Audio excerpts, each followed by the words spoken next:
Bien, vamos a seguir avanzando. Yo lo que hice ya, creo, no me acuerdo ya si se los comenté a ustedes o en la otra clase, lo que hice fue poner todo en un solo PowerPoint como para sacar el mayor provecho a todos los temas, ¿sí? Pero aún así, hay algunos temas que ya sé que, o sea, como nos hemos demorado, pero eso no quita que, digamos, la demora en realidad fue de provecho porque, bueno, pudimos hablar, sacarnos dudas, ayudarnos entre todos. Pero está bien claro que no vamos a llegar a ver todo el contenido, porque encima era mucho contenido en esta clase.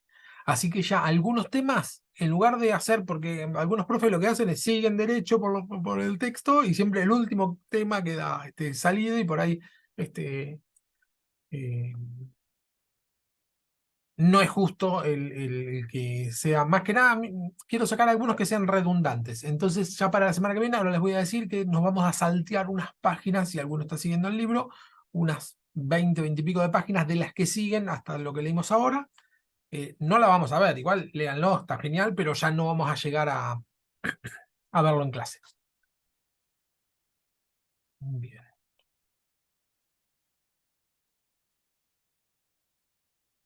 Bueno, el texto sigue así. Dice, otra forma de mirar la posmodernidad es en términos de continuidad de la modernidad. Este es otro tema interesante, ¿no? Que es que no es que la posmodernidad es algo que nace de la nada misma, sucede y bueno, estamos en esta realidad y no entendemos por qué, sino que más bien seguimos inmersos en la modernidad con una especie de arista nueva, que ahora vamos a ver que no es tan nueva, con algunas particularidades como las que tenemos, ¿no? Que tiene que ver con el hedonismo, el consumismo y el individualismo. Esas son las características básicas de lo que podemos llamar la posmodernidad.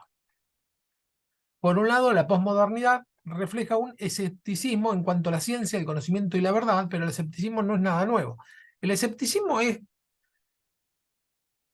llegar a la conclusión que nada puede conocerse. No podemos llegar a conocer nada. ¿Sí? Esa es otra de las características de la posmodernidad. Las personas son escépticas de todo, porque fíjense que no solo del conocimiento científico, que es escéptico, las personas, obvio, de la fe, son escépticas, es decir, el agnosticismo es los que dicen, bueno, no podemos saber si existe un Dios o no, técnicamente. No son ateos, porque dicen, yo no puedo decir, un agnóstico dice esto es muy de la sociedad actual. Un agnóstico dice, yo no puedo decir que Dios no existe, porque no tengo pruebas que Dios no existe, ni tampoco lo puedo demostrar. Pero sí puedo decir que es imposible conocerlo, ¿sí? Porque está tan separado de nosotros que no hay mucha diferencia entre conocer a Dios o te imaginaste algo. ¿Sí? Esto va a decir un agnóstico. Bueno, ¿yo cómo distingo? Vos me decís, Dios es real, yo hablo todos los días y él me ayudó en, no sé, en muchas cosas. Bueno, un agnóstico va a decir, bueno, esa es tu interpretación, pero no sabes si en realidad fueron puras casualidades. ¿Sí? Eh, el agnosticismo sería el escepticismo en cuanto a Dios. Sí, bueno, no se puede conocer a Dios. ¿Sí? No se puede conocer sobre ciencia, no se puede conocer sobre Dios, y tampoco se puede conocer, o mejor dicho, o poner la fe en ningún proyecto o persona. ¿Sí? Los grandes proyectos o movimientos sociales que habían en otras épocas, en el posmodernismo un poco desaparecen. ¿Sí? Un poco, no mucho, pero no es tan fácil, aunque vamos a ver que no es tan fácil que haya un solo grupo, una sola forma de pensar, ¿no? Donde todos se suscriben a eso. Sino que está muy disgregado, cada uno tiene su propia verdad, ¿no? Y dice, bueno, eso para vos, ¿no? Eso tiene que ver con el escepticismo. Entonces acá el autor lo que cita son algunos filósofos que dice, bueno, el escepticismo existió de siempre, entonces cita a un griego, un tal Protágora, que dice que afirmó que el hombre es la medida de todas las cosas. Eh, Detrás de esta frase hay todo un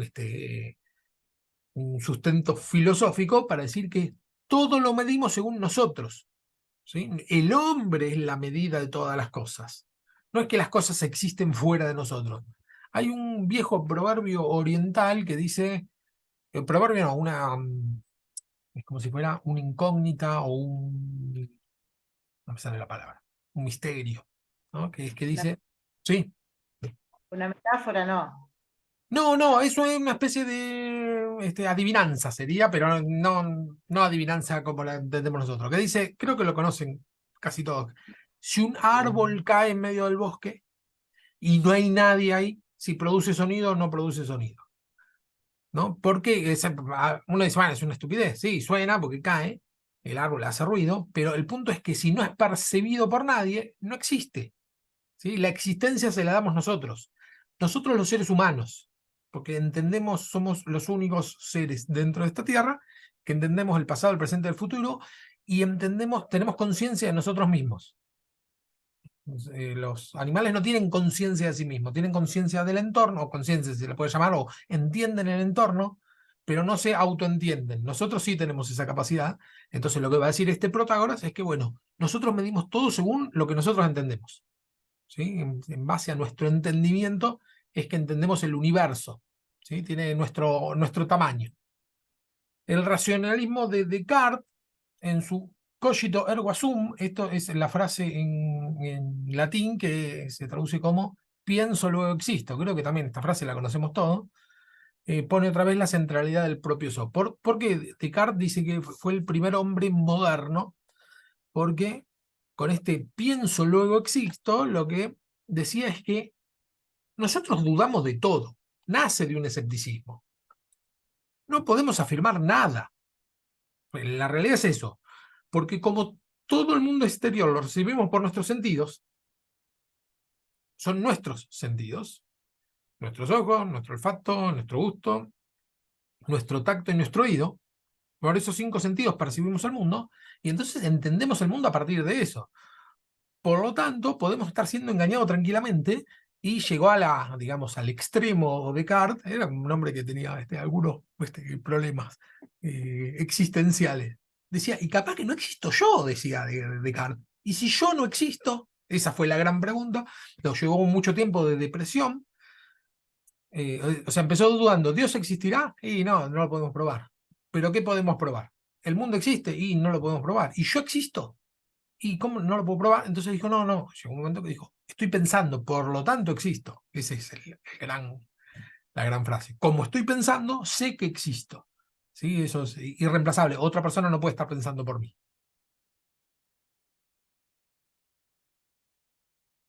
Entonces, sale del escepticismo. Por eso el autor dice, bueno, la posmodernidad no inventó el escepticismo. Lo que hizo Descartes fue poner el propio yo, también algo muy propio del posmodernismo, ¿no? Todo está sujeto a si yo pienso, si yo no pienso. Como yo tengo conciencia de mí mismo, entonces sé que existo. No hay un Dios que me dé entidad a mí, sino que yo mismo me la doy, ¿no? Es el egoísmo a todo trapo. Descartes reconoció que el conocimiento requería algún principio eterno para validarse. Bernard Russell, en su Historia de la Filosofía Occidental, reconoce que la ciencia todavía no ha podido encontrar tal principio externo y que por lo tanto carece de base racional. Bertrand Russell lo que dice es justamente eso. En ciencia no podemos probar nada. La ciencia nace de una suposición, que es que las cosas existen. Esto es filosofía, ¿vieron cómo son los filósofos, ¿no? Que se preguntan hasta lo más simple del mundo, o se lo preguntan, dice, bueno, ¿cómo sabemos que existe lo que existe? Entonces lo que van a decir, bueno, la ciencia parte de la base que la física existe y no lo pueden probar que la física existe, por lo tanto, no se puede probar la ciencia. ¿Sí? Digamos, el punto que está tocando acá el autor es el escepticismo. Como todos somos escépticos, es decir, no es posible conocer nada.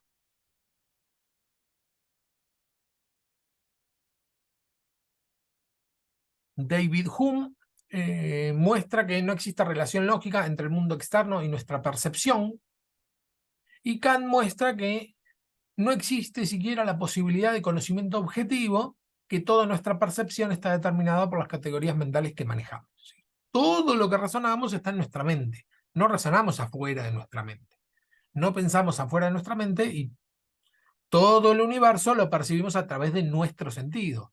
Por lo tanto, sí que tiene todo una... El hombre está puesto muy en el medio de todo tipo de razonamiento. Los románticos del siglo XVIII-XIX anticipan la posmodernidad al plantear la importancia de los sentimientos y emociones por encima de la fría razón, ¿no? El movimiento romántico, que no es cantar un bolero con una rosa, sino que fue todo un movimiento filosófico, cultural, social, eh, lo que plantea es el tema de los sentimientos por encima de la razón. Muy posmoderno también, ¿eh? Porque eso nosotros lo recontra tenemos, ¿no? Eso de decir, bueno, lo que yo no puedo negar es lo que siento, ¿sí? De hecho, hoy la frase esa de Descartes, que dijo, bueno, yo pienso, por lo tanto existo, el hombre posmoderno diría, yo siento, por lo tanto existo, ¿no? El sentimiento está puesto en primer... Dale, Linda, no hay problema, tranqui. El sentimiento está puesto por encima de cualquier otra cosa. El sentimiento está puesto por encima del razonamiento, de la lógica y de los sentidos, ¿sí? Lo que yo siento vale más que inclusive que lo que yo hago, porque fíjense que cómo inclusive nuestro sentimiento nos lleva a elegir algunas cosas que no son buenas para nosotros, ¿no? Les pregunto, bíblicamente hablando, ¿guiarse por los sentimientos es bueno o es malo?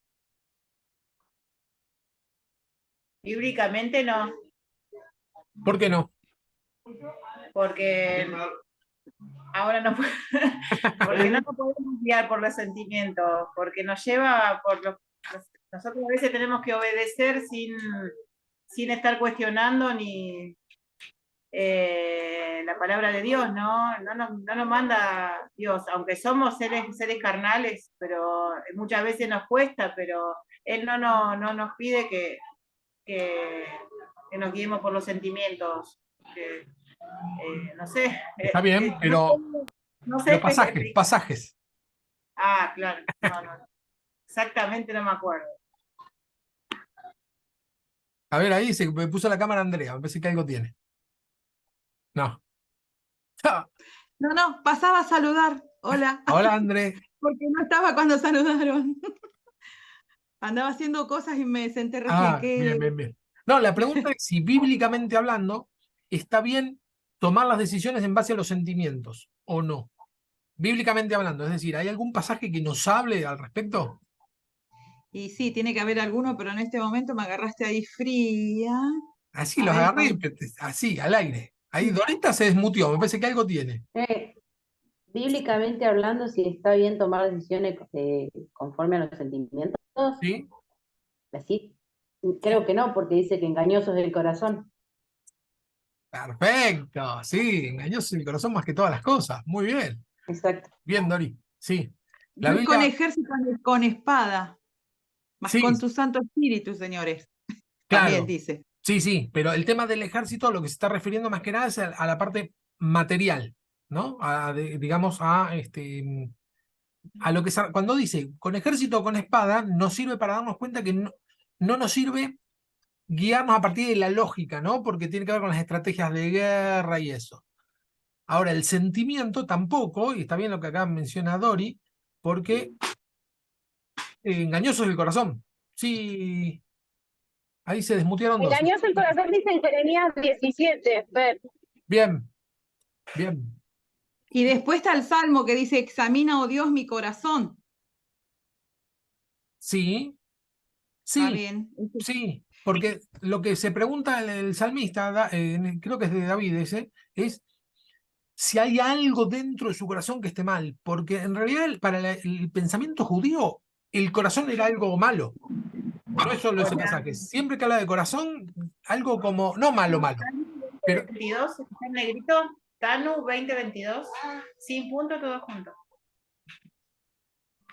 Perdón, no me di cuenta que estaba desmuteada. yo dije, es un pasaje, Cano 2022, no terminaba de entender. Listo.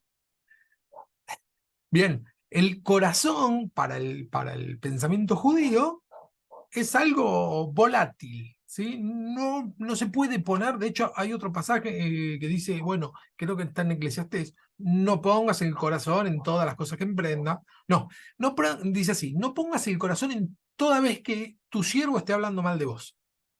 Dice, porque vos sabes perfectamente que muchas veces hablaste mal de otros. Eso lo dice en Eclesiastés. Está diciendo, bueno, no pongas el corazón en todo. ¿Sí?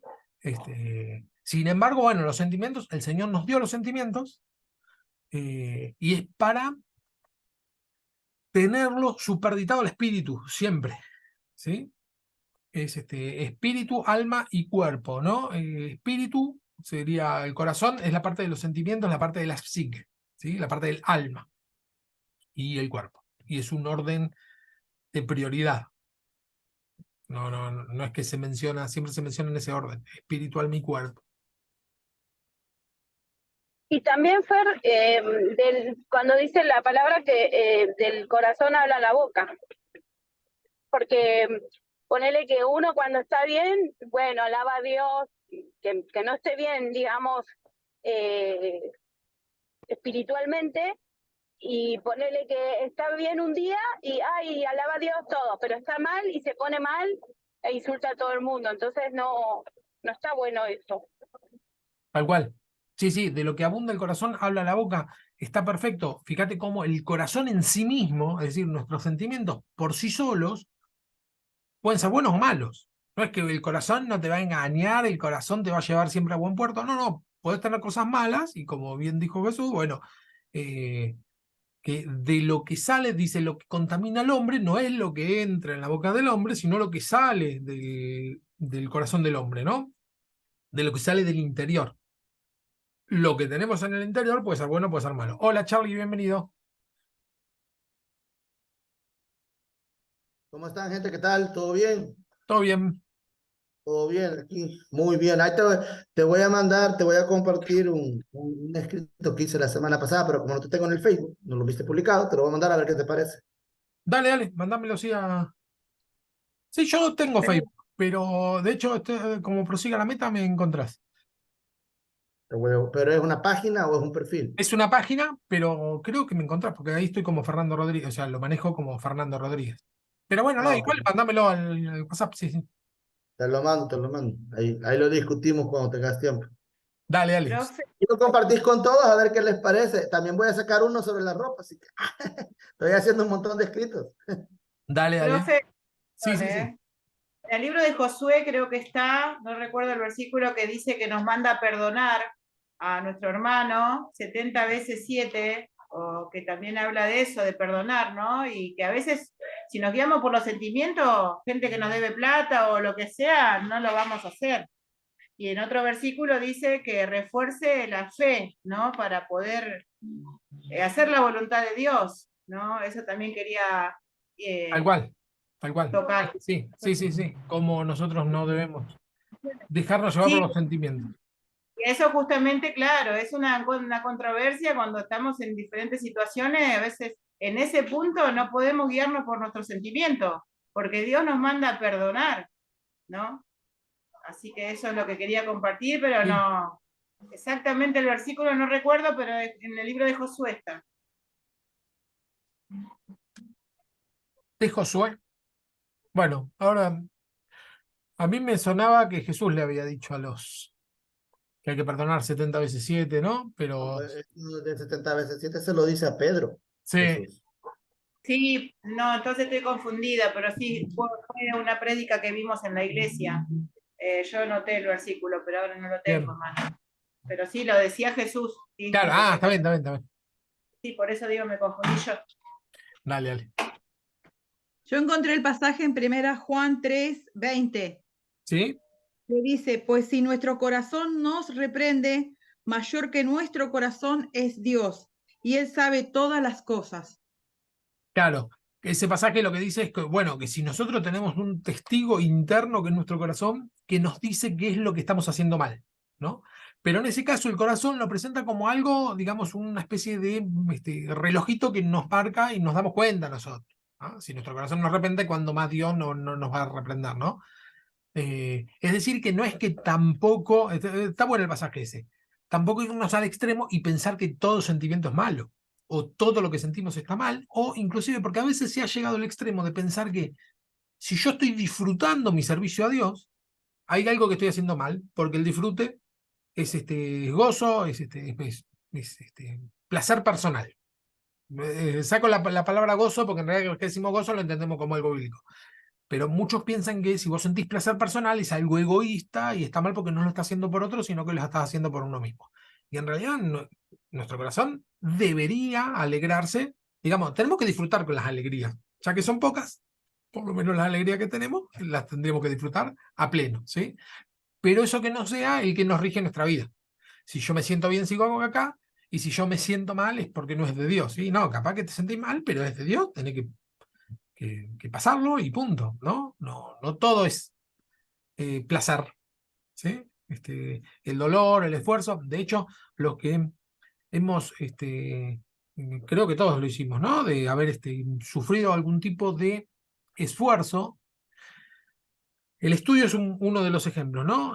Bueno, cuando estudiamos nos cuesta mucho, pero, ¿no? Porque implica un esfuerzo, pero después tenemos el beneficio de haber terminado, a entender algo que no entendíamos. Con el trabajo es lo mismo, ¿no? Lo sufrimos al trabajo, por ahí no nos gusta, nos cansa, pero después el fruto que da nos alegra. Eso lo dice en Hebreos cuando habla de la disciplina, ¿no? Que dice, bueno, ninguna disciplina al tiempo presente es motivo de alegría, sino que es de tristeza, pero provoca alegría cuando después da sus frutos. Algo, estoy parafraseando, ¿no? Lo que dice es eso. Bueno, en el momento, el sufrimiento o el pesar, aunque no nos guste, no siempre es malo. Sería. Si nosotros solamente buscamos siempre el placer y vamos de acá para allá solamente buscando satisfacer nuestros deseos y esquivando el esfuerzo, el dolor, el pesar, ¿no? Bueno, los logros que vamos a tener van a ser efímeros, o el placer que vamos a tener siempre va a ser efímero. Eso es lo que se llama hedonismo. Ahora lo vamos a ver un poquito más adelante. Es un placer superficial, más bien ligado a la parte corporal, ¿no? Es el placer en cuanto a lo sexual, a las comilonas y la vagancia, ¿no? O sea, sentarse a comer una pizza mirando la tele puede ser un placer. Para algunos no, pero para otros sí. Ahora, si yo todo el día estoy comiendo pizza y mirando tele, bueno, esa especie de placer que sentía en un principio, después se termina convirtiendo en un displacer, porque no me esforcé por alcanzar otras cosas que también me interesaban. Avanzamos un poquito.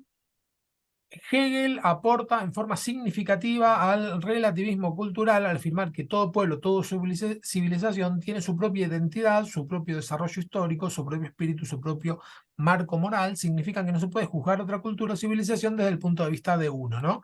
Acá lo que se está refiriendo es que el relativismo, en cuanto a todas las cosas, de lo que estamos hablando es cómo todo es relativo al individuo, ¿sí?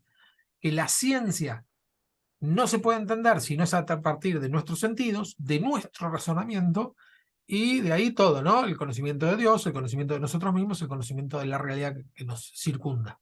Entonces Hegel lo que va a decir es que, bueno, cada pueblo tiene la propia forma de entender su mundo, ¿no?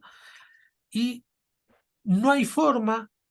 Lo que dice es, bueno, que no conviene juzgar a un pueblo en cuanto, digamos, moralmente, ¿no? Por costumbres que le son propias, ¿sí? Había un evangelista, no, misionero de Córdoba, Abel, que estuvo mucho tiempo misionando con en el impenetrable acá chaqueño, y él lo que decía que las tribus de ahí eran mayormente espiritistas, ¿no? Ellos entendían mucho el mundo espiritual y todos sus dioses eran eran espiritistas. Entonces él lo que dice que, bueno, él con su evangelio llegó y no fue hablando de Jesús, sino que fue hablando del Espíritu Santo, porque iban a entender muy bien el Espíritu Santo, porque entendían del Espíritu. Más allá que, no importa si están bien enfocados o mal enfocados, el punto es que culturalmente ellos entendían una parte espiritual. Entonces, bueno, yo voy por acá. Si los podemos encauzar en este sentido. Por eso es importante conocer una cultura antes de ir a evangelizar. Y esta materia lo que se propone es que conozcamos nuestra cultura. Porque parece paradójico, pero si nosotros, en la cultura que nosotros estamos inmersos, damos por normal todo lo que nos pasa a nuestro alrededor. Bueno, como que es así. Pero sí, es así para nosotros. No necesariamente para todas las culturas o para todos los tiempos, inclusive en este lugar, ¿no? Estamos viviendo este tipo de tiempo, ya le digo, donde las características es el hedonismo, placer instantáneo, efímero, tiempos aceleradísimos, todo ya, ya, ya, el consumismo, ¿no? Cómo estamos muy motivados a consumir. Una cosa es consumir lo necesario, pero el consumismo se refiere a vivir consumiendo, ¿sí? Ropa, modas, autos, bicicletas, lo que sea, ¿no? El consumismo es, tengo la necesidad de algo o sea, me crearon la necesidad de algo, que yo antes no lo tenía. Y me dejé crear, no, obvio, no es que no somos víctimas. Toda cultura ahora se Las caracteriza. ¿Cómo? Las publicidades hacen eso. ¿Viste? Cuando ves una comida y Sí, ya automáticamente como que te da ganas de sí, comer esa comida. Porque sí. trabajan en las emociones, en tu cerebro, digamos, está todo diseñado así. Sí, y vos fíjate que la mayoría de las publicidades tienen varias características, pero es gente feliz. O sea, en serio, se toman una Coca-Cola y son los más felices del mundo. Se tomaron un refresco. Sí, te cuento algo. Hay una publicidad que me está saliendo en Facebook que a mí me mata, pero me mata de la risa. Ahora que decís eso, sale una señora anciana, o sea, ya señora, pero bien bonita, argentina linda la mujer, pero anciana, y dice, hacemos tu sepelio. y ella sale como así. Claro, Entonces y me queda como, claro. Claro, vos fíjate cómo. Bueno, pero eso es. Estamos imperiosamente necesitados de felicidad. Inclusive en un sepelio, está una locura eso. Inclusive hasta los momentos difíciles necesitamos la felicidad, ¿no? Nos machacan. Y por otro lado, La sí, serotonina. sí, sí.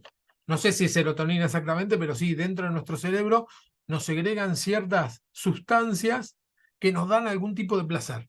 Y después nos hacemos adictos a esa pequeña serotonina, dopamina, no sé, qué hay varias, ¿no?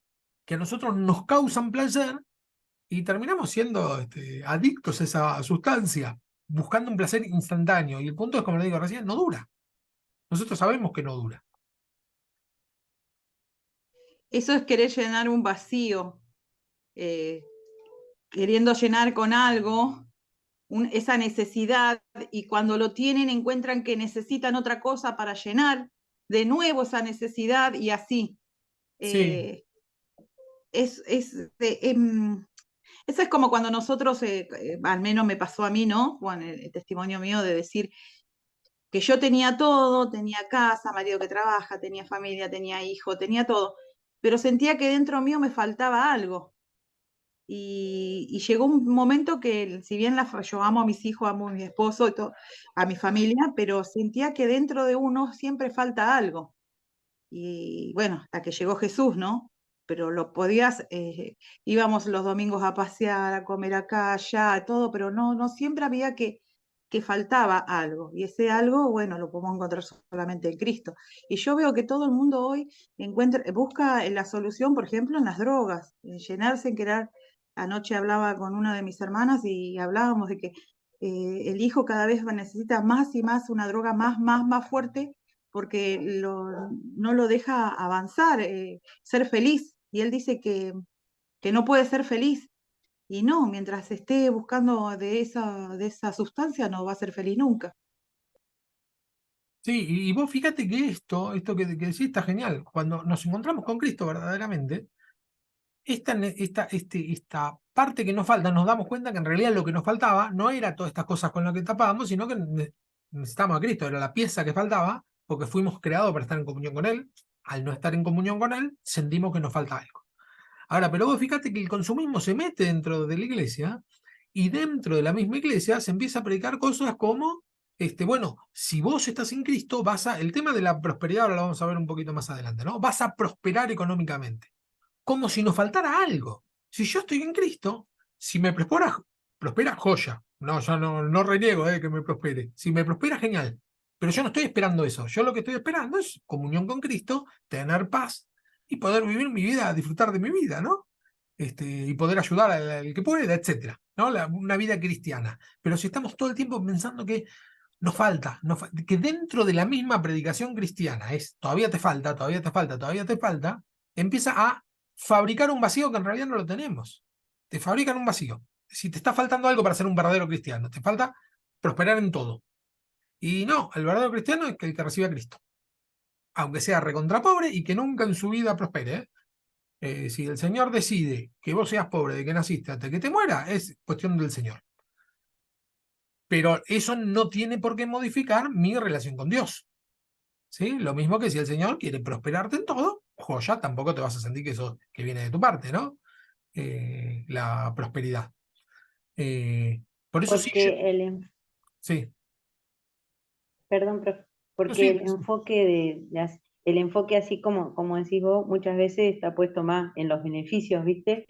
Que en realidad lo que es el evangelio en sí mismo, porque yo a veces les he decir a los hermanos, la cruz no fue para que vos seas rico, prosperado, si todo eso viene es parte puede venir o no puede venir nunca, les he decir lo mismo que decías vos. Puede venir o no puede venir nunca, pero lo importante es que el día que vos cierres tus ojos te vayas con el Señor, porque su sacrificio en la cruz no fue pero viste que está el modelo ese instalado también, como la casa, ¿te acordás de esa publicidad? La casa, el perro, la familia feliz, ¿no? Entonces, está todo ese modelo instalado y sí, en la iglesia también se ve eso, y como que sí, todo el tiempo te animan a eso, a que tenés que estar bien, tenés que verte bien, tenés que estar bendecido, tenés que estar prosperado, y a Sí, veces sí. el Señor elige otros caminos. Lo que pasa es que fíjense que va, en ese caso, ayer hablábamos de eso en la iglesia en la que me congrego con los hombres.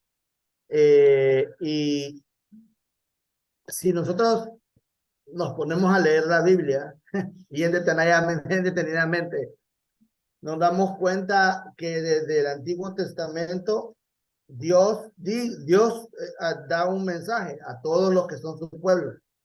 Si vos seguís mis mandamientos, todo esto te va, no dice que lo vamos a obtener, dice que nos va a alcanzar, dice. sí. No dice que lo vas a perseguir vos, sino que eso te va a perseguir a vos. Sí, tal cual. Sí, Esto me va a perseguir a mí. tal cual. Y un día de estos, como, sí, a mí me gusta, desde que comencé el camino, no sé, la curiosidad me juega un papel poco importante en mi forma de conocer las cosas y me metí a buscar a dónde las bendiciones son espirituales. Entonces yo comencé a buscar las bendiciones y decía, ¿dónde dice acá que voy a tener poder, que yo voy a ser un evangelista grande? Entonces me di cuenta que todo lo que está alineado con bendición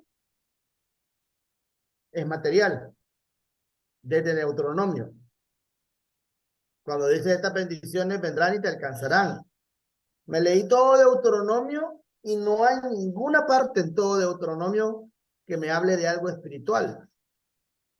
Y me llama la atención, o sea, cuando le digo espiritual me refiero a paz, a ¿cómo se llama?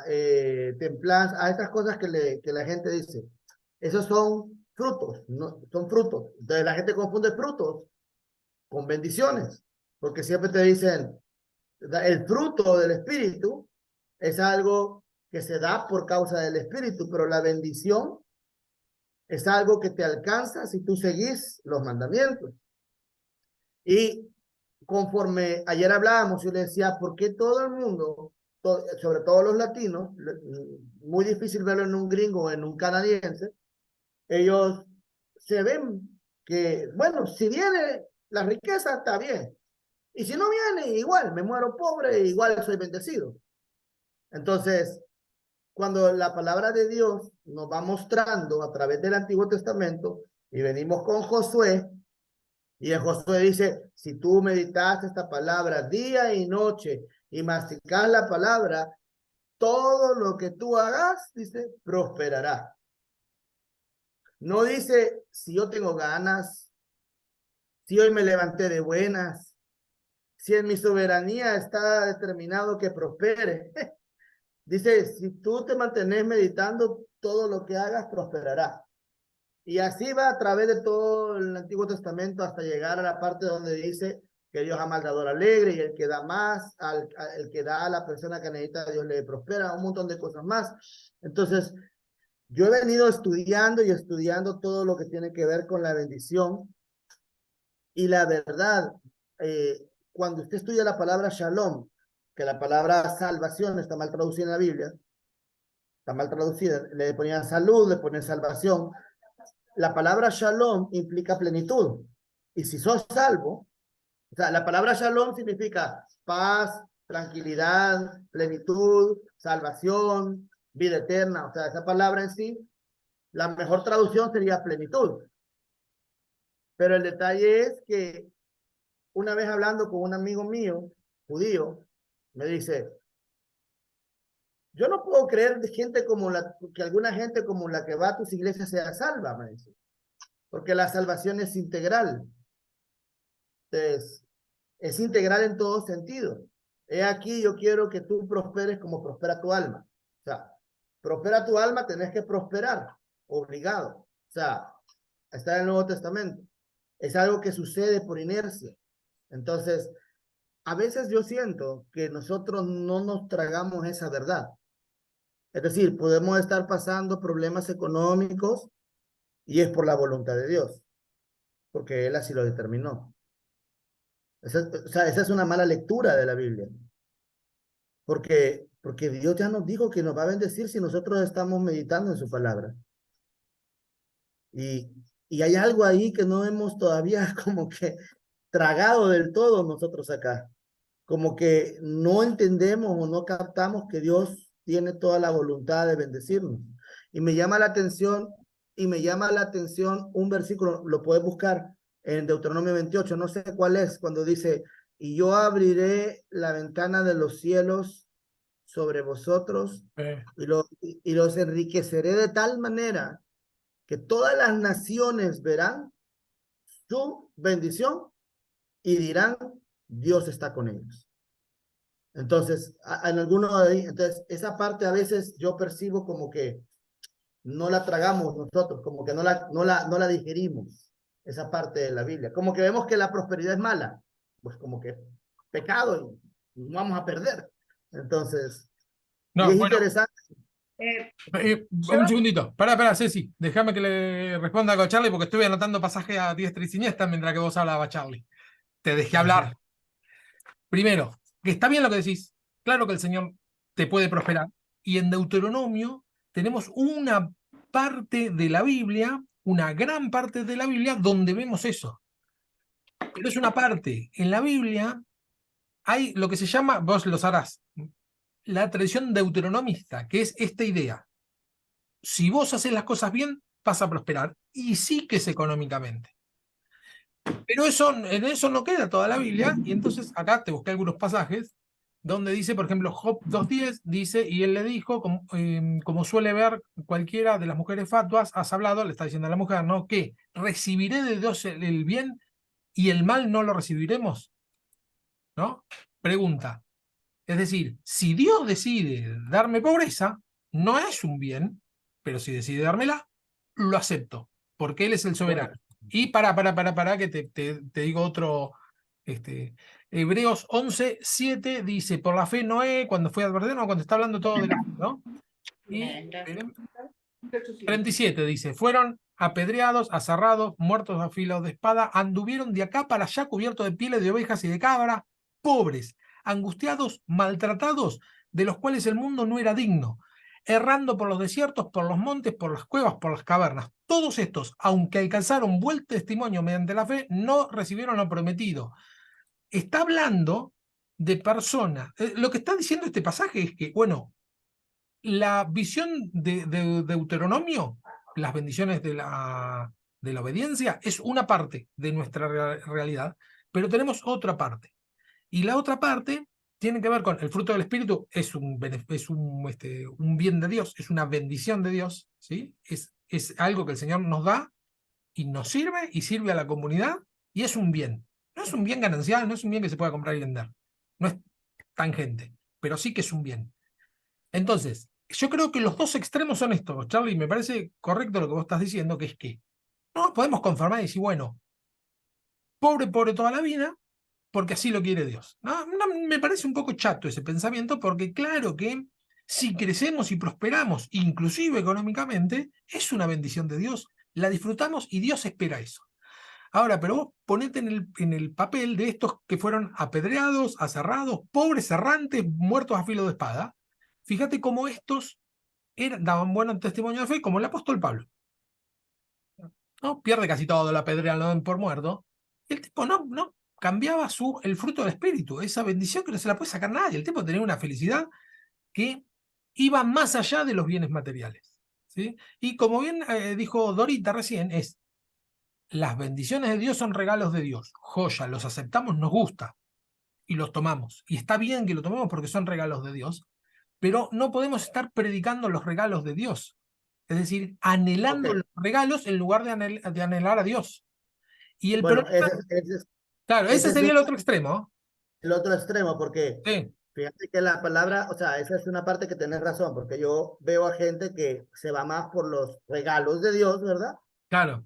Y Que en por las adorar a Dios. predicaciones, el tema de la teología de la prosperidad, el problema que es una predicación consumista, porque tenés que tener más, tenés que tener más, tenés que tener más, tenés que dar y vas a tener más. Y te está metiendo dentro de la cabeza no el evangelio de la paz, sino el evangelio de que tengo que tener más. Y empezás a sentir como cierta injusticia porque no tenés. Y el problema es que si Dios decide no darte, la persona va a decir, esto es mentira el evangelio. Una persona que... Ah, Justamente hoy estaba hablando con una chica cristiana que congrega hace 13 años en una iglesia profética, apostólica y profética, y ella me decía que no estaba congregando hace más o menos un mes, porque, 3 meses hace que no está congregando, porque dice que ella, me dice, Andrea, me quitaron las ganas de ir. Le digo, ¿pero por qué? Dice, porque predican la prosperidad y que este es el mejor año y que este es el mejor año. Y a mí las cosas no me están yendo bien.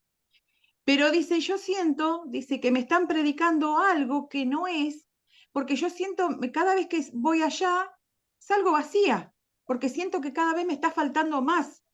Porque dice, ponele yo un auto, bueno, tengo el auto, y después te predican, no, porque tenés que tener más, y tenés que tener una camioneta, y tenés que tener, porque es más grande, ese autito Dios no te dio otra cosa, estamos para más grande. Y dice, y sentís que cada vez te forzás más en querer algo material y no claro. espiritual. Y con mi marido, dice, estamos pensando que por dentro nos están vaciando. Y dice, no me llena, no me llega la palabra, dice, no, nada. Entonces, Claro. Sí, dice, hace 3 meses que no estoy congregando por ese tema.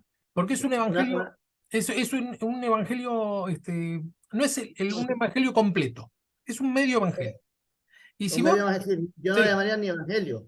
bueno, no, pero ponele que todo esto lo digas con pasajes bíblicos y que son reales, pero la realidad es que hay otra parte que no lo estás diciendo, que es que tal vez no. Y eso Bien, no importa, si tal vez no, tenés que tener el plan ese. Decir, bueno, si Dios no quiere, no pasa por ahí la cosa. Pasa por ordenarse un poco. Obvio que si vos te ordenás en todo, ordenás tu economía también, es que doble contra sencillo que te va a ir bien. pero Obvio que te va a ir bien. Sí, le pregunto algo a Andrea, porque yo no sé mucho de juzgar los ministerios, cada ministerio se tiene, y hay algunos bien raros, pero no me ha puesto Dios a juzgar a nadie, me ha puesto a predicar el evangelio. Ahora, sé que hay gente que se va por la prosperidad muy, pero muy, mucho por ahí, y que se va a un extremo en ese tema, pero para ser equilibrados más que todo, equilibrados, no solo apuntar este pastor quiere plata y lo que está sacándole plata a la gente, o frustrándolos porque no alcanzan lo que quieren. Mi pregunta vendría a ser a la persona, y vos en tu casa orás, vos lees la Biblia, pasás 1 hora buscando la palabra de Dios, lo que Dios te quiere hablar, te tiras a orar una hora o buscar a Dios para que Él te hable.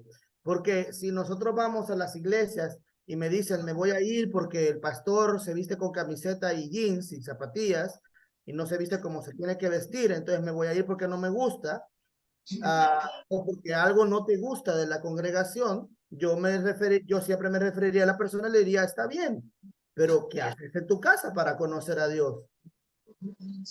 ¿Verdad? Sí, lo que O pasa es sea, que una cosa es El lo tema exterior. es que ella siente, claro, ella siente que por dentro la vaciaron espiritualmente porque no siente ya ganas de orar ni de nada, porque siente que como que si ora tiene que orar por prosperidad. Claro, Y bueno, ella dice, son 13 años que yo congregué ahí. Y siempre dice, y porque tenemos que pactar la palabra, y tenemos que sembrar, y tenemos que esto. Y dice ella, y a mí a veces yo tengo poco trabajo, a veces tengo más trabajo, y no es así. Dice, y siento que cada vez estoy más lejos de Dios, porque me predicaron tanto, vas a prosperar, vas a tener, que hoy, dice, llega un momento que no puedo, no llego, dice. mirá, yo tenía un amigo en la iglesia que llegó con un matrimonio, los dos muy metidos en la droga, qué sé yo, el Señor los fue sacando, conocieron a Cristo, y fueron creciendo. Y en un momento la mujer dijo, no, yo no quiero saber más nada, y se fue con otro, ¿no? Lo dejó, entonces empezamos a ministrar no era divorciado porque no se había divorciado, sino bueno, separado, lo empezamos a administrar, a ayudar. Y había un hermano que le empezaba a decir, es tu esposa, el Señor te la va a dar, el Señor te la va a dar, porque el Señor te la dio, vos seguís orando por ella. Y ya se había juntado con otro, la mujer, se había ido, y punto. Entonces yo me acuerdo que lo conté y le dije, mira, escúchame, pisá la realidad, después de un tiempo de haber estado orando, ya está, ella tiene derecho a elegir lo que quiera, la realidad es esta, empieza a orar para tener una buena relación con Dios. No, no, mi esposa me la va a devolver, me la va a devolver. Se empezó a obsesionar. El punto es que después de un año y pico, el Señor no se la devolvió. Ella no quiso volver, porque el Señor no devuelve nada en realidad. Ella no quiso volver y se apartó de la iglesia, volvió a caer en las drogas, todo, etc. Estuvo a punto de suicidarse, mal. Después, gracias a Dios, bueno, recuperó, ¿no? Pero yo lo que pensaba era, ¿cómo? Una buena voluntad de una persona que le dijo, no, tu esposa va a volver. Es lindo que le dijo eso, ¿no? Más feo decirle, tu esposa, che, capaz que no vuelva más. Le mintió, porque le predicó un evangelio falso, le dio expectativas falsas, porque eso no dice el evangelio, ¿no? El evangelio en un lado dice eso, pero como el Señor me dijo, y termina llevando a una persona al borde del suicidio, a las drogas, etc. También que él tenía una predisposición, no digo que, no es que lo justifico, pero nosotros tenemos que tener temor de lo que decimos en el púlpito, de saber que estamos predicando a Cristo. No estamos predicando ni la prosperidad, ni que tu esposa va a volver, ni que tu familia va a ser unida, ni que no. Nosotros nos predicamos a Cristo. Obvio que si vos estás en Cristo y haces las cosas bien, es seguro que te va a ir bien, ¿no? Pero no podemos predicar así, de esa manera. Obvio que te va a ir bien porque, bueno, una persona ordenada es mucho mejor que una persona desordenada en todo. Entonces, en la plata te va a ir mejor, en tu matrimonio, si sos ordenado, te va a ir mejor. Es decir, si no andas mirando a todo el mundo, sino que cuidas a tu esposa o a tu marido, obvio que te va a ir mejor. En la iglesia, en todo, ¿no? Porque el Señor te va dando pautas si te empezás a comportar como un cristiano. Pero lo que digo es por ahí sacar el pensamiento mágico de mágicamente todo lo que anheles el Señor te lo va a dar, porque no funciona así. No lo hace. Y la realidad tangible que tocamos es que no lo hace. Es que el 90% de los latinoamericanos son pobres, de los evangélicos. Son pobres. ¿Por qué no los prospera? ¿Porque que el Señor quiere más o tienen menos fe? No, porque es una realidad sociopolítica y no tiene nada que ver. No tiene nada que ver. Pasa que también, Sí, que también es lo más importante acá es la comunión que uno tenga con Dios, porque si uno tiene una comunión se fortalece en la fe, se fortalece el espíritu. Mucha gente va a buscar la palabra, a buscar la bendición y si no la encuentra se va a la casa, no vuelve más. Y quizás no es así. Dios espera también que se acerquen en oración, en ayuno, ¿sí? Para que Dios fortalezca el espíritu de cada persona. Yo lo que quería compartir con ustedes es la carta de Santiago, 1, el verso 2, que está en una alabanza, que me encanta esa alabanza, la verdad, porque dice, hermanos míos, ustedes Ustedes deben tenerse por muy dichosos cuando se vean sometidos a pruebas de toda clase, pues ya saben que cuando su fe es puesta a prueba, ustedes aprenden a soportar todo detalle. Eso quería compartir porque me parece muy significativo ese pasaje, ¿no? Porque podemos pasar por pruebas, pero que estemos dichosos, dice el Señor. Y son cosas que uno no... Si está fuerte en el espíritu, quizás a mí me ha pasado de estar en una situación y empezar a alabarlo, empezar a cantar, ¿no? Porque es lo que tenemos que... Dios nos manda a hacer eso, a confiar plenamente en Él. Bueno, lo que pasa, Fernando, es que sí. yo voy a hacer... No, espera. Reconozco que retiro lo que dije, lo último que dije. ¿El qué? Que dije, toda Latinoamérica es pobre. Retiro eso porque me meto en temas políticos que nada tiene que ver. Reconozco para sentarnos a charlar una hora entera.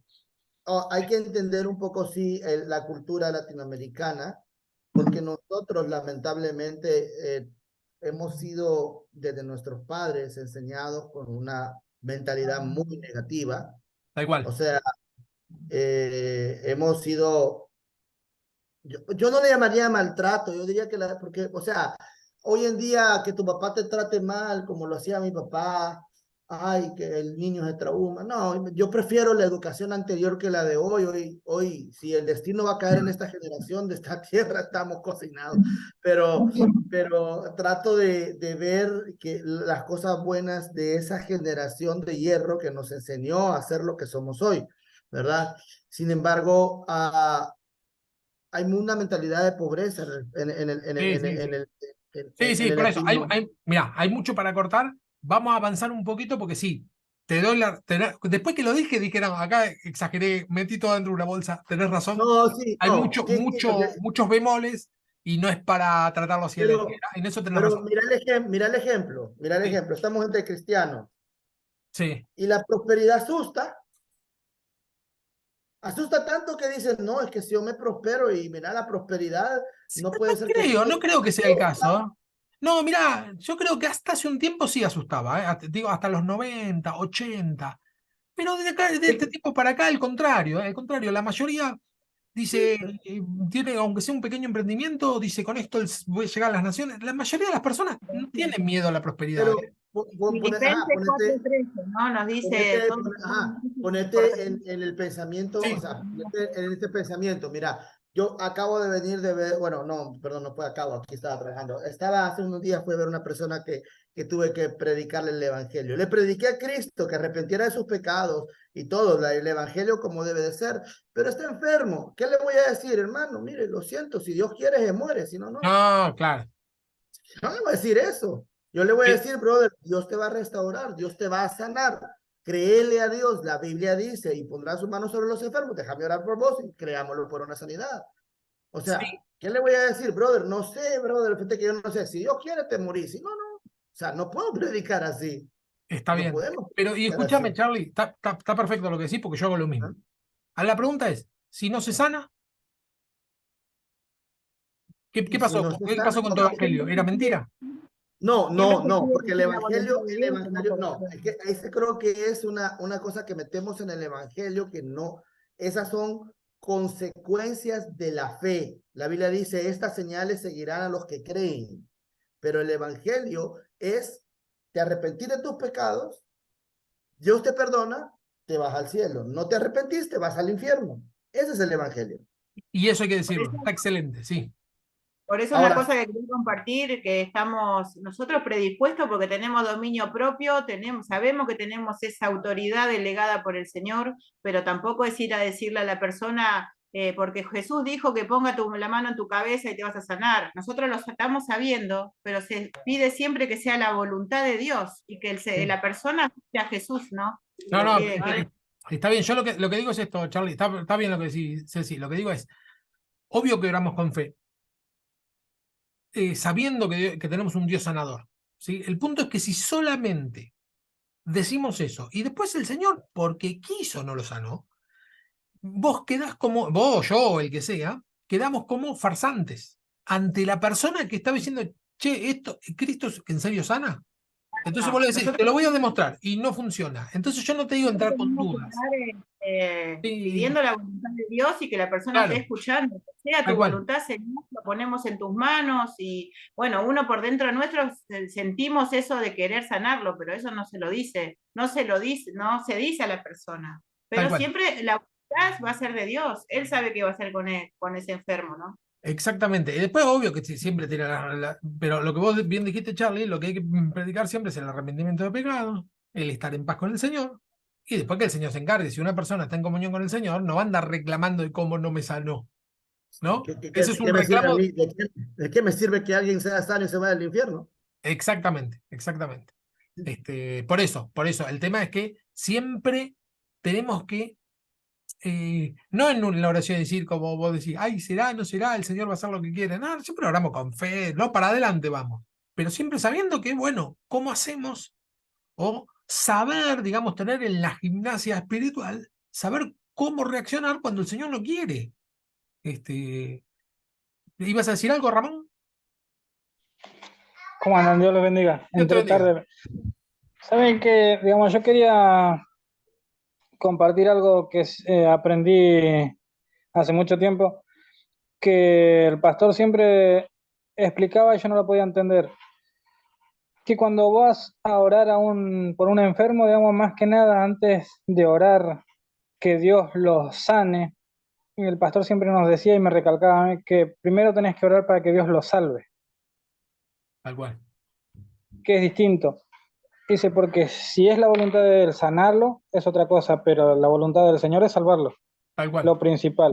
Después, que vaya como vaya, que entre como entre, digamos, como termine estando enfermo, pero lo salvó. tal cual. Sí, es así. Bueno, vamos a avanzar, ¿sí? Así no nos quedamos en este tema, porque si encima también seguimos. Tengo mil cosas que me gustaría decir, pero no vamos a llegar. Acá estamos. Acá. Mm, Dice esto el autor este. Toda la cultura se caracteriza por lo que era antes el dominio exclusivo de los académicos. De lo que se refiere es que estamos hablando del escepticismo, ¿no? Entonces, del escepticismo, decir, bueno, no podemos llegar a conocer la verdad, la realidad, era algo de los académicos, ¿no? De los filósofos, de los que estaban con tiempo y ganas, ¿no?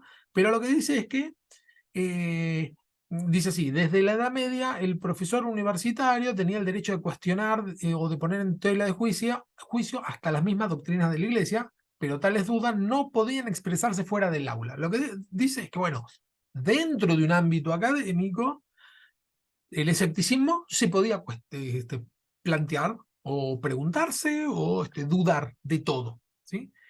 Pero no era algo popular, no era algo que el común de la gente solía cuestionarse. Y acá menciona esto, cosa que yo no estoy muy de acuerdo, pero bueno, dice así, el problema de Lutero no fue escribir las 95 tesis que había escrito, perdón, el problema de Lutero no fue escribir las 95 tesis. Había escrito 2 meses antes 97 tesis que cuestionaban mucho más profundamente la teología escolástica. Es así, la gran reforma de Lutero comienza, o digamos es el punto de quiebre, a partir que él escribe 95 puntos, ¿sí? Porque uno dice 95 tesis, y bueno, si uno tiene que, para recibirse de licenciado, tiene que hacer una tesis, que tuvo 95 licenciaturas este hombre. No, eran 95 puntos que él opinaba, ¿no? Y los clavó ahí en una capilla, y fue chocante, y se armó todo el lío, lo quisieron sacar de la iglesia, y se terminó separando de la iglesia católica.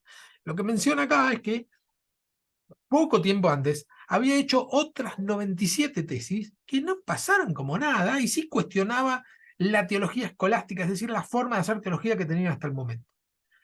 Y acá la idea que plantea acá, estas tesis sin el conocimiento de Lutero no, esperen que me estoy pasando, dice así, que tenían mucho más profundamente la teología escolástica, sino que estas tesis, sin el consentimiento de Lutero, se tradujeron al alemán, se imprimieron y se regaron por toda Alemania. Como que el problema de las 95 tesis es que se popularizaron. Es decir, llegó a todas las personas el cuestionamiento. Plantea esto. Lo que yo creo personalmente es que la gran diferencia entre las 97 tesis y las 95 tesis es que en las 95 tesis estaba el tema de lo que hablaba mayormente, era el tema de la venta de indulgencias, es decir, la plata. Y tengo la siguiente tesis mía. Todas las guerras habidas y por haber en el mundo siempre fueron por plata en el medio. Nunca hubo una guerra, una separación, si no hubo dinero, mucho dinero de por medio. Con lo que se metió Lutero es con el gran arca que tenía la Iglesia Católica, que era de vender el perdón de Dios, ¿no? Era de donde más entraba dinero en esa época, ¿sí? En esta época actual, no, obvio, eso no se vende, y tiene otros negocios. El Vaticano funciona como un Estado, tiene bancos, tiene inmobiliarias, ¿no? Tiene casi toda Europa, es propiedad del Vaticano, alquilan, etcétera, ¿no? Tienen otra forma de entrada de dinero. Pero en esa época la principal era la venta de indulgencias y Lutero se quejó contra eso. Así que yo lo que creo que no fue porque se hizo popular, sino porque se metió con algo que no había que meterse. Pero bueno, hace esta pregunta. ¿Hasta qué punto la posmodernidad ha tenido influencia en la Iglesia Evangélica en América Latina? Es decir, esto va a pregunta para todos, ahora vemos qué es lo que dice el autor. La pregunta es, ¿qué les parece? ¿Hasta qué punto el concepto de consumismo, hedonismo, individualismo, y me estoy olvidando de uno, bueno, esos tres, digamos, todo lo que sería la posmodernidad, lo que entendemos como posmodernidad, englobado en pocas palabras, si tuvo o no tuvo influencia, ¿qué les parece a ustedes? ¿Dentro de la iglesia se metió o no se metió? Recién estuvimos hablando, que yo considero que sí, que el consumismo se metió dentro de la iglesia. Es una consideración propia mía, ¿no? No es que bíblicamente es así. Sino que, bueno, yo considero que sí, que este anhelo por tener más es una forma de consumismo. Acá Charlie no lo ve así, sino que lo ve desde otro punto de vista. Igualmente, mi punto de vista es tal vez un poco más chico que el tuyo, Charlie, porque yo siempre vivía acá en Buenos Aires. ¿No? Vos venís de otro país de No, Latinoamérica, capaz que tenés una visión un poco más amplia. no, yo diría, o sea, si hablamos, no, es que la cultura latinoamericana es una cultura, ¿cómo se dice? Igualada. O sea, es una cultura igualada. Nosotros copiamos esquemas de Europa, copiamos esquemas de Estados Unidos. No tenemos una cultura propia, a excepción de contados países. Y sí debo de decir que Argentina es uno de ellos porque ustedes tienen una cultura muy marcada, muy centralizada en su propia forma de ver su país. Pero aún así hay una gran influencia externa que ha impregnado también a Argentina. O sea, doy un ejemplo, se escucha más reggaetón que ¿cómo se llama? ¿Cómo se llama? Que tango. Tango, ¿Ya? claro. Se escucha más música de algún otro tipo que sea, que no milonga o que chamamé, que son cosas propias de ustedes. Sí, y Entonces, esto, ¿vos lo ves en la iglesia metido? sí, o sea, inclusive yo estaba en iglesias que han puesto chamamé. Ok, hermano. Entonces, pero lo que pasa es que sí, o sea, a Latinoamérica se vuelve consumista y se vuelve hedonista o trata de volverse hedonista, pero por copiar esquemas de otros países, no porque ellos, porque hay que ponerse el Nike, vea la Nike, hay que ponerse la camisa Adidas, porque hay que gastar 40,000 pesos en una camisa Adidas, cuando en una feria puedes encontrar por los mismos 40,000 pesos cinco camisas que te van a servir. O sea, la mentalidad está puesta para igualar otras culturas y ahí es a donde Latinoamérica encuentra una gran frustración. Y es entonces cuando las iglesias también dicen, el temita, no, es que para mantener a los jóvenes, traigamos a Elegante, ¿verdad? Para que vengan todos a la iglesia, porque no llegan con lo que se predica, traigamos a Elegante, traigamos un cantante para que los jóvenes vengan. Bien, sí, Entonces, sí, el tema de entretener es algo muy de el mundo posmoderno y que lo traemos a la iglesia. Tratar de entretener, que sea algo divertido. Sí, sí, tal cual, ¿eh? sí, no, son chicos, hay dejarlos que vengan como quieran. O sea, son chicos, ahí si quiere venir en minifalda la chica, que venga en minifalda. Y lo que venga a la iglesia. O sea, con que venga lo logramos. Entonces, lo que pasa es que por querer traer gente, nosotros comprometemos los principios. violamos nuestros propios principios. Ese es el tema. Licuamos el evangelio. Sí, sí, Exacto. Entonces ya no es evangelio. tal cual. O sea, ya no es evangelio, ya es cualquier otra cosa, es boliche, es cualquier otra cosa menos evangelio. O sea, yo he visto de todo, lo he visto de todo. Entonces, hay estrategias para estar con los jóvenes, porque fui pastor de jóvenes, pero que no todo siempre va a ser cuadrado, o sea, de que solo Claro. oración y todo eso. Se pueden buscar estrategias sin violar los principios, sin volver a la iglesia una venta de vendedores así como decía Jesús, ¿verdad? Claro. Ustedes. Sí, sí, sí, vender en el templo, tal cual. Perfecto. Ah, A ver, y otro que quiera opinar, porque recién se había desmuteado Ramón. Sí, yo creo que sí, está bien lo que dice Charlie, digamos, de que a veces nos copiamos de las cosas del mundo para meter a la iglesia para atraer a los jóvenes. Pero hay que prestar atención a una cosa. Digamos, nosotros podemos traer a los jóvenes no con ese punto de vista, digamos, de copiarnos de las cosas del mundo. Pero yo no comparto de que dijo Charlie, dejar a venir las jóvenes con minifalda, todo eso. Digamos, nosotros no les podemos prohibir cómo vienen vestidos. De eso se encarga Dios de modificar a cada uno. Lo que nosotros tenemos que tratar es que entren. Es fácil, ¿cómo te puedo decir? Es fácil llevar a una persona a la iglesia, pero es difícil mantenerla dentro de la iglesia. Pero eso es lo que yo creo que nosotros erramos. Nosotros como personas, y yo me pongo como primera persona, que uno erra cuando le empieza a decir a la persona, vos te tenés que vestir de esta forma, no tenés que usar esta pollera. Eso se encarga Dios. Nosotros tenemos que tratar de tenerlos, le vamos hablando, enseñando, aconsejando, pero vamos saliendo de ese tema. tengo una Que pregunta para Ramón nada más. Una pregunta, Ramón. Yo no sé si hay discotecas así acá. No, nunca, yo no voy a discotecas, no voy a boliches. Pero en mi país y en Guatemala hay 3 discotecas de high class y de fuertes discotecas. Y si yo llego así, con esta camisa, me dicen, no, usted no entra. O sea, tú me estás diciendo que el mundo puede poner principios a las personas para dejarlos ingresar a sus lugares satánicos y la iglesia no. ¿Eso me estás diciendo? No, yo concuerdo con Ramón también, ¿eh? Porque uno no le puede cerrar la puerta porque la persona venga vestida de diferente manera. Eso lo cambia y lo transforma el Señor.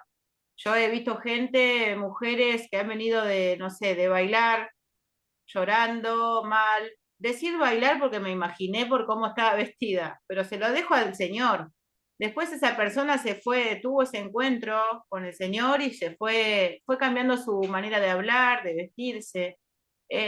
No somos personal de seguridad que está en la puerta viendo quién sí, quién no. Eso lo decide el Señor. Ok, o Nosotros sea, no podemos. es exactamente a lo que me refiero, mira, y es exactamente a lo que me refiero. La mejor línea de acción es esa. Si la iglesia no tiene el poder y la autoridad de poner sus principios por encima del mundo, hacen con nosotros lo que quieran. Entonces, está bien, yo lo respeto, están totalmente de acuerdo. Yo estoy de acuerdo, he estado con jóvenes, he trabajado con jóvenes casi toda mi vida, mi esposa también, pero por lo menos en mi caso, llegaba alguien, una vez recibí a Cristo, estaba así y quería llegar la segunda vez. Yo ya le decía, lo siento hija, mira, vendrá y todo, pero venís a la iglesia, no a una discoteca. Creo que un poquito de sentido común para venir de una manera, vea, como por lo menos con pantalón, pues. O sea, y a mí nunca se me fue nadie. A mí no me dijo ella, me dañaste, no volver. O sea, También el Señor también habla el Señor en la Biblia de que si una oveja deja el rebaño para perseguir y para buscar esa oveja para que vuelva al rebaño. Un alma de Cristo es muy importante. Sí, Ceci, es importante, pero si tú sabes decir las cosas bien, con amor, como dice la Biblia, con gracia, sazonada con gracia, y enseñas el principio, Dios a nosotros no nos dijo, es más, hay un versículo que me llama la atención y te lo dejo, lo buscas si querés, dice, el que le enseñare a fallar, algo así dice, el que enseñare estos mandamientos que yo les doy, a las personas, muy grande será llamado en el reino de los cielos, pero aquel que le enseñare mal los mandamientos o no se los enseñare, muy pequeño será llamado en el reino de los cielos. Lo dijo Jesús, lo Lo puede que pasa, buscar. mira, pasa esto, Charlie, con este tema. Con este tema en particular, ¿eh? Yo creo que estoy de acuerdo con lo que vos decís con respecto a que el mundo entre la iglesia y se licúa el evangelio, pero el punto es, primero hay que determinar si venir con tal o cual ropa es pecado o no. Porque vos fíjate que la Biblia es de otra cultura. Entonces no pueden venir vestidos, o no vamos vestidos como bíblicamente, ¿no? Entre comillas. No vamos vestidos como se iba vestido al templo, ni a las sinagogas, ¿no? No nos vestimos así nosotros, sino que nos vestimos como nosotros entendemos que se deben vestir los cristianos, pero no como la Biblia dice. No, Entonces, como la Biblia dice, porque no tenemos túnicas. claro, no tenemos túnicas. Por eso no es como la Biblia dice, sino como nosotros entendemos que un cristiano debe vestirse. Ahora, como es una percepción personal, es decir, como nosotros entendemos, bueno, ese como nosotros entendemos puede ir variando de acuerdo a los tiempos. De hecho, es lo que ha pasado. Fue variando desde el siglo I hasta la actualidad, como un buen cristiano debe vestirse, ¿no? No es lo mismo el siglo I, no es lo mismo la baja edad media, la alta edad media y en la actualidad. Como un buen cristiano, no te estoy diciendo como el mundo, te digo como un buen cristiano. Lo que vos entendés, vestirse como un buen cristiano, para la edad media era un disparate. Entonces Acá hay es otro cultural. punto, hay Sí, otro punto que me gustaría remarcar. Una cosa es una persona que busca de Dios y es la primera vez que viene a una iglesia. Otra cosa es cuando ya se empieza a congregar y ya empieza a aprender de la palabra, el amor de Dios, tranquilo, le habla y esa persona lo va a aceptar. Yo a claro, eso es por lo que eso, quiero. pero siempre por eso hay cuestiones muy particulares que tienen que ver justamente con la vestimenta, por dos cuestiones, ¿eh? Una es la vestimenta, obvio que te puede llevar a que todo el tema sexual, obvio, ¿no? De una minifalda chiquita, un escote o un pantalón varón, un pantalón ajustado, ¿no? Eh, te- Eso puede generar, ¿cómo se dice? Atracción sexual, etcétera, ¿no? Y te estar Sí, por pensando en un lado cosas que eso, no pero por deberían. otro lado la gente que Yo se ahora tengo una pregunta. Espera que termine. Un segundo. Espera que estas dos cosas quiero mencionar. Por un lado eso. Y por el otro lado tenemos un tema legal. Que vos en la iglesia, si vos le decís a alguien, no venga vestido así, te meten en una demanda y te cierran la iglesia. Entonces también hay que usar un poco la inteligencia de decir, bueno, en privado se le va enseñando a una persona, decir, mirá, en la medida que va tomando confianza, esto no es de un día para el otro, sino va aprendiendo a decir, bueno, esto no convendría seguir haciéndolo, no como una cosa chocante, porque en serio, acá en la Argentina, te meten una denuncia en el No, INADI de acuerdo, y vas acá, preso, te cierran la iglesia. pero Por a lo algo, que yo quiero, ¿qué es esto? el equilibrio que quiero poner, Fernando, es el siguiente, Sí. equilibrio, porque no es una cosa ni la otra. Si nosotros como iglesia permitimos todo, porque la gente es nueva y quiere llegar, y no le digas nada porque solo Dios juzga, lo cual es un mal, pero un mal enunciado. Si leen Isaías, está No, totalmente por eso, equivocado. porque si no, nos vamos de tema. Yo te recontraentendí, déjame que termine este punto, es así, es. Yo iría preso por algo que si hay que denunciar el pecado, vamos todos presos, no hay problema. El punto Vamos es todos presos. establecer si realmente es pecado venir con cuál otra ropa, porque más que nada tiene que ver con una percepción cultural. Es decir, nosotros entendemos que un buen cristiano tiene que estar vestido así. Es como nosotros lo entendemos.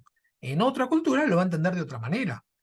Si nosotros vamos a esas famosas tribus de África donde las mujeres no tienen ningún tipo de top, ¿no? No vamos a pretender que se pongan un top, porque eso es salvaje. No, en una iglesia que se está dando en una tribu así, bueno, las mujeres estarán sin ningún tipo de Profe, top y será lo más normal del mundo. Sí, sí, sí. yo cuando la primera vez que fui a un lugar, o sea, para aprender de la palabra de Dios, fue al al Salón del Reino de los Testigos de Jehová. Yo tenía 13 años, me acuerdo, y me habló una mujer de una manera, porque yo había ido con un pantalón, y pero retándome prácticamente. Hola. Entonces, una cosa cuando vos venís del mundo y no conoces la palabra, es obvio que te vas a ofender, pero por eso no, es lo que quiero dar a entender. Bueno, Porque escuchen, hasta acá, porque si no, es una discusión que no termina más esta. ¿Eh?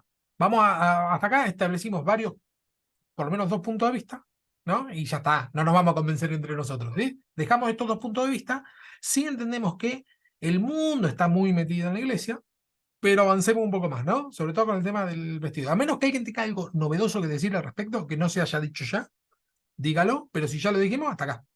¿Qué les parece? Lo único que quería Sí. decirte es que por permitir esas, o sea, voy a hablar con un tema de aquí de Argentina, por ser muy permisibles. Sí. Aquí en Argentina, no sé si todavía existe, pero hubo una iglesia, no sé si todavía existe, de un hermano de un pastor muy reconocido de Argentina que congregaba homosexuales y drag Sí, queens. sí. Murió el pastor ese, sí. El pastor Sí, ese sí, murió. tenés razón, Ok. tenés razón. Ese es el punto, ese es el equilibrio que quiero dejar. Tal cual, en eso estoy de acuerdo. Bien, avancemos un poquito. Bien, la pregunta es esta, ¿hasta qué punto la posmodernidad? Sí, hay que poner un coto, en algún punto hay que poner un coto, yo estoy de acuerdo con eso. Correcto. Me puso rebelde, no lo puedo ver. La iglesia en América Latina es particularmente susceptible al impacto. Esto lo voy a decir al autor con respecto a cómo se metió el mundo o no, ¿no? Dice, la iglesia en América Latina es particularmente susceptible al impacto de la posmodernidad. Por lo general es una iglesia sin sentido histórico, es una iglesia amnésica, sin memoria de sus propias raíces y por lo tanto se encuentra en una permanente crisis de identidad. Está hablando de la iglesia evangélica, ¿no? Esta iglesia se caracteriza muchas veces por una sospecha de la teología a favor de la práctica, por la pérdida de los distintivos denominacionales y la proliferación de las iglesias independientes, por la vulnerabilidad a las olas, modas y herejías que nos llegan por la globalización, por la acogida de nuevos estilos exegéticos. Con respecto a los estilos exegéticos, a lo que se está refiriendo es la forma de interpretar la Biblia, ¿no? Bueno, tiene una visión un poco dura, ¿no? Pero dice eso, dice que es una iglesia amnésica. ¿A qué se refiere? A que no nos acordamos de nada, mejor dicho, a esto se refiere. Son iglesias que nacen con un pastor y mueren con ese pastor, ¿sí? No tienen historia porque nacen con, inclusive ni siquiera se llaman iglesias, sino que se llaman ministerio, porque nacen con un, casi de forma celular, ¿sí? Habrán quien está de acuerdo, quien no está de acuerdo. Acá el autor se ve que no está de acuerdo por la forma, ¿no? En que lo plantea, ¿no?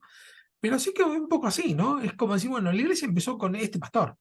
Y antes de eso no hubo nada, y no importa si hubo o si no hubo nada, ¿no? Inclusive iglesias que tienen muchos años, tiene tanta impronta el pastor que está predicando en cada momento, que casi no se recuerda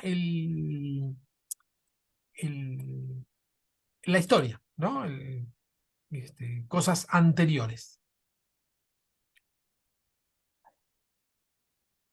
Hay una fuerte corriente irracional dentro de muchas iglesias, justamente aquellas iglesias que más crecen y más visibilidad tienen dentro de la sociedad, ¿no? Donde la exposición de la palabra no ocupa el lugar central, donde las visiones del pastor y de otros son vistas como la palabra de Dios en el momento actual. Este es el tema, me parece, uno de los temas fundamentales. La vista el centro no es la palabra, sino que es la visión del pastor, ¿no? O revelaciones que Dios le da al pastor. Y eso es un gran problema, porque no, si no está fundamentada en la palabra de Dios, bueno, puede que terminemos diciendo cualquier cosa, ¿no? Ese es el problema.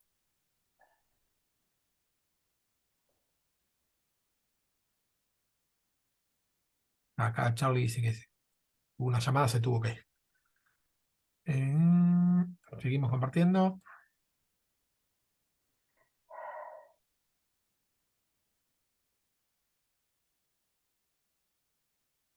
El estilo de muchos pastores prefieren, y a veces los miembros también, el estilo del caudillo, ¿no? El liderazgo sin cuestionamiento, el ungido del Señor, hay un abandono de la responsabilidad, así como la Iglesia Católica cae en la tentación de decir, doctores tiene la Santa Madre Iglesia, ¿por qué me voy a preocupar yo? No, esto se refiere a una frase que se solía decir, que es decir, yo no voy a cuestionar nada de lo que se dice de la Biblia, porque bueno, hay doctores que ya estudiaron este tema, ¿no? Con la pobreza de la exposición bíblica desde el púlpito, no sorprende que el cristiano común y corriente pierda el interés en estudiar la palabra de Dios, ¿no? Es decir, la Biblia. Un poco se terceriza la responsabilidad de estudiar la palabra, se terceriza. Es decir, la responsabilidad la tiene otro, no la tengo yo, ¿no? La tiene el pastor, la tiene el maestro, la tiene el evangelista, el profeta, no la tengo yo. Y espero que me lo den todo masticado. Un poco también atravesado con, esta es otra característica del mundo posmoderno, es el de la comida instantánea, ¿no? Eh, las grandes comilonas ya no se realizan las grandes comilonas, sino que instantáneo, ¿no? Puré instantáneo, sopa instantánea, una sopa se hace con un sobrecito. Bueno, eso un poco también se metió, ¿no? Que si la Biblia es el alimento que debemos tener, bueno, lo queremos un poco licuado, ¿no? Un poco instantáneo, ¿no? Que alguien nos diga la palabra, nos dé la interpretación rápido, en menos de un minuto, y con eso estamos, con eso tiramos. ¿Cómo venimos de verdad? Ah, ya es la hora. A ver lo que... bueno, iba a hablar... sí, vamos a ver un poquito más si avanzamos 5 minutitos más. El manejo del dinero, lo que era antiguamente la ética del trabajo de los protestantes, se ha reemplazado hoy en día por el evangelio de la prosperidad. Menos mal que ya lo tocamos este tema, ¿no? Ya lo vimos un poco. Somos iglesia de la sociedad de consumo y hemos decidido que el consumo es la voluntad de Dios para nuestras vidas. Este autor lo dice un poco más, lo resumo un poco mejor, ¿no? Dios quiere nuestra prosperidad y existe un ejército de predicadores ambulantes, televangelistas y otros para decirnos cómo alcanzar esa prosperidad. Un poco lo que hablábamos recién, bueno, que Charlie quería mostrar la otra campana un poco, que es decir, bueno, no, sí, el Señor nos quiere prosperar, pero bueno, este extremo de Dios quiere que consumamos, ¿no? Lo presenta con palabras un poco más fuertes, no es Dios quiere que prosperes, Dios quiere que consumas. Y bueno, no, la verdad es que bíblicamente no es así, pero se metió, ¿no? Por no hablar de esto, hablando de gente, yo siempre pensando en pastores bien pensados, ¿no? Que quieren que prosperes, porque después están los otros que lo que quieren es robar plata, que ya ni lo consideramos pastores, ¿está bien? Eso no califican. Que dan un barcito y se llevan la plata, que de eso lamentablemente también hay, nos hacen quedar mal a todos los cristianos, que somos ladrones, etc. Pero bueno, suponiendo que tienen buena intención, creer que Dios quiere que consumamos es un error. No es eso el Evangelio. Para la mayoría de estos, un paso importante para alcanzar la prosperidad consiste en el apoyo generoso al mismo predicador. Bueno, acá un poco lo sugiere, ¿no? El tema de sembrar o la siembra y la cosecha es un gran principio bíblico, ¿no? Está no solo en Gálatas, donde dice todo lo que el hombre siembra, eso mismo cosechará, sino que a lo largo de toda la Biblia está esa verdad espiritual, esa gran ley, ¿no? Pero no funciona tan de la forma mágica como lo suelen presentar ¿vieron esos que dicen siembre ahora, el que siembra tanto va a llevar tanto, ¿no? Haciendo números. El Señor te va a prosperar si ahora pones tanta cantidad de plata, firma el cheque, etcétera. Eso más que nada los grandes, los pastores que tienen mucha visibilidad, suelen caer en este tipo de cuestiones. Bueno, hasta acá la clase de hoy. Okay, la que sigue, sí, a ver, espera. Ah, y esto lo quería leer. No, esto lo vamos a hacer la semana que viene. Porque acá habla un poco de la teología de la liberación, que es la otra campana.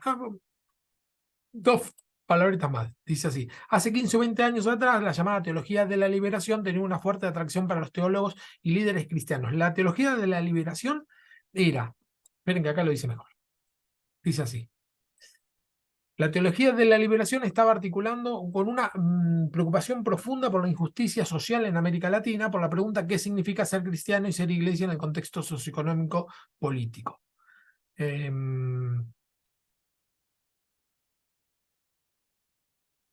Acá dice. Mientras que la teología perdón, mientras que la teología de la prosperidad, es esto que dice, mientras que la teología de la prosperidad se identifica con los valores del neoliberalismo, la teología de la liberación se relaciona o se identifica, esperen que se me apagó mi cámara, con con el marxismo, ¿sí?